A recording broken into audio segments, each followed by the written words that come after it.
Edwin, I really appreciate your time today.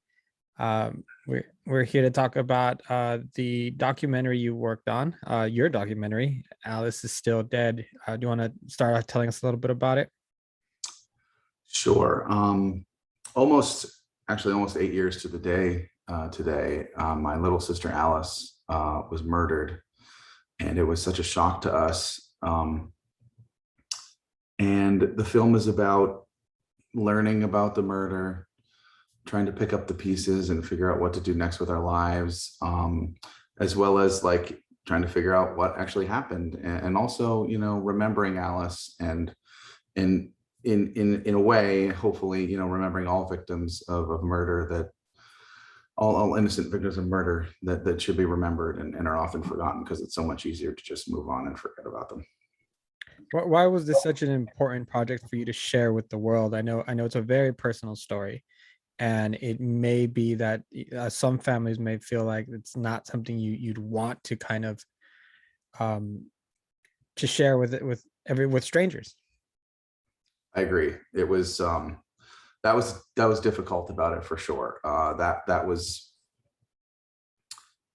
was the turning point, though, is when I really decided, you know what, if this is going to work, I have to be 100% honest and open, and I have to get my family on board, and everyone else that is, involved and touched by this issue. They need to be on board, because if you're closing people off and kind of directing them a certain way and not being completely honest, I think that the film ends up not being effective, and not ultimately being honest. And what would be the point of that? So, but it was important to me. At first, we learned about the murders, and there's about a week there where I didn't sleep a wink. And as time kept moving on, and we didn't have suspects arrested yet, I just felt so helpless, to just wait around and do nothing and just wait for everyone else to do something.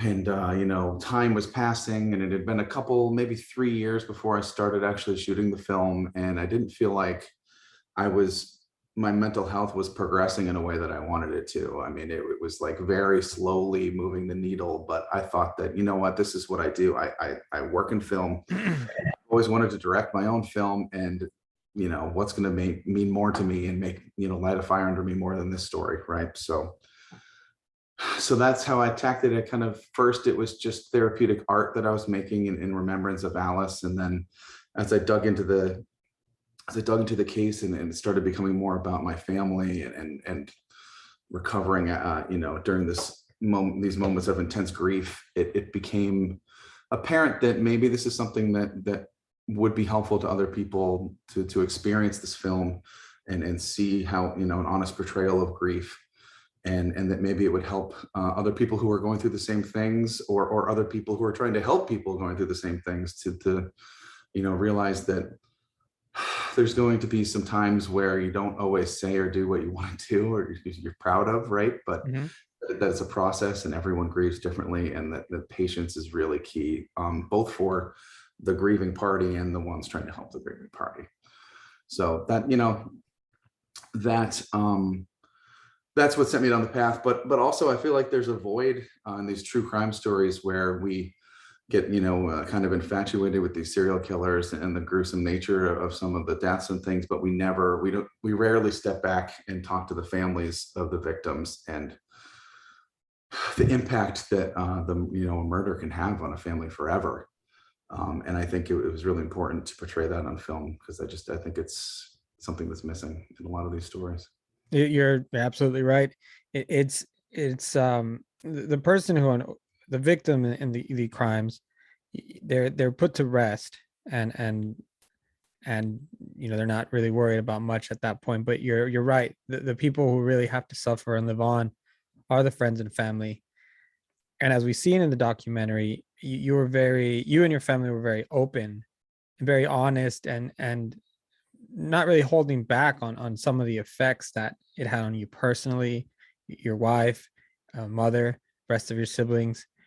And were there times while you were putting this together you had to take some breaks, maybe leave it for a little bit? At first I was maniacal about having total control of the project, right? It's just so personal that I wanted to control how I and my family were portrayed. Even if it's honest, I could still choose which moments of honesty. But it became apparent that I was obviously way too close to the project to do it all by myself. And once I um, let my really good friend and wonderful editor Meredith Mantic in, it was much easier to take some distance, let her, I trust her. I've worked on many films with her, so I know that she's a wonderful editor and she's not going to do anything to hurt me. Mhm. She's a dear friend. So having her on board and that kind of trust really enabled me to kind of step back and let her parse out what the best bits would be, what the best stories, would be to tell, and which moments are most impactful. I mean, it's a really dark moment in the film, but I did not want to show the aftermath of the autopsy, right? I didn't want to show those pictures, but Meredith convinced me that in order for people to really see what you're going through, a really real horrible visual representation, that would be a very important moment for the viewer. And I think ultimately she was right. It's kind of like it's just maybe unrelated, but we all, the Ray Rice case where he had the domestic violence incident, we all know what it looks like in our heads, but then once the video was released, suddenly there was an outcry, right? And I think sometimes we just need to see it for ourselves to realize how horrible things are, and that's sad, but effective. Yeah, you gain that empathy for a person, because even if you're not close to the matter, if it has that shock value to you, then you can empathize. How would I feel if that was one of my loved ones? Right. So it had to have been something important to include it in order to really drive the point of the film home. One of my favorite moments in the film, and I find it as a positive moment, just because in your journey to learn more about your sister, you travel a lot, and you talk to a lot of people that she was around with, that she affected, and you're speaking with your mom, and you ask her, how did everyone else know and we didn't, when Mm. speaking to just the positive effect that she had on everyone else. How did you feel after those conversations, and talking with other people that knew her, and were close to her?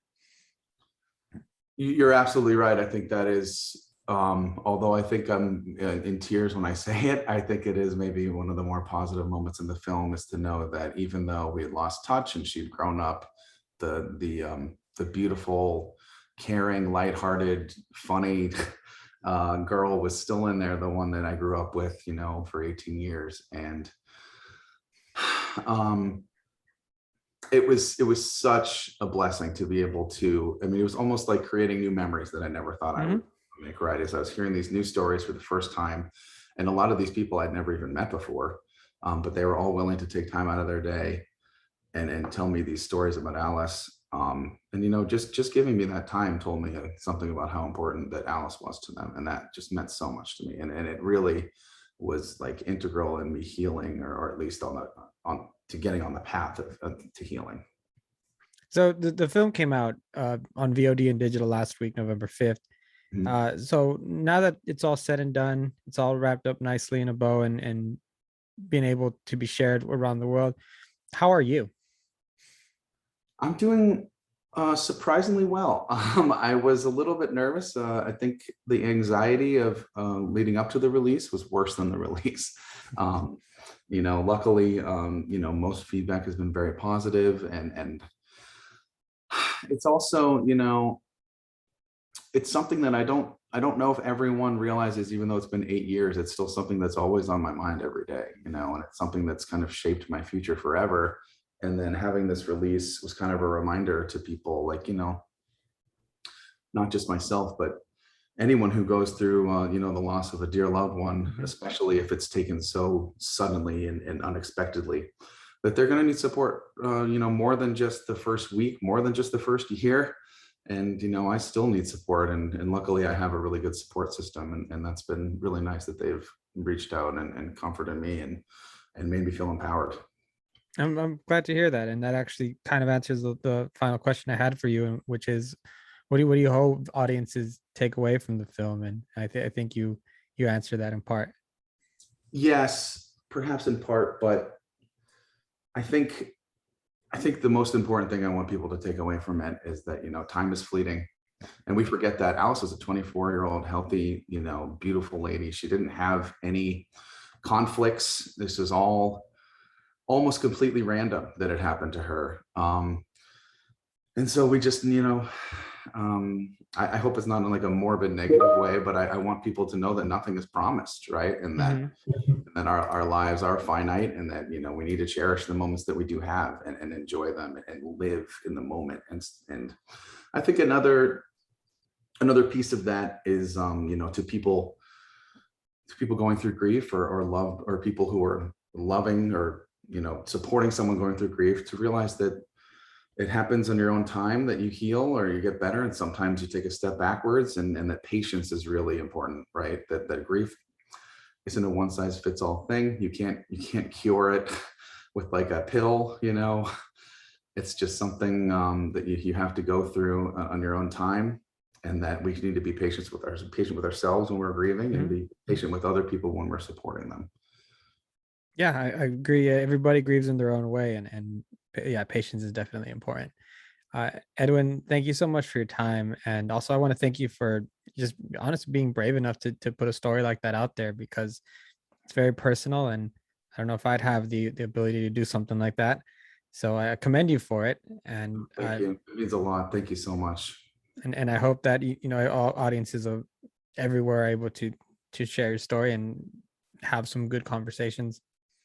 Yeah, well, I'm up for it. Thank you so much for having me, and Thank you, take care. Stephen. It was nice to meet you, Edwin.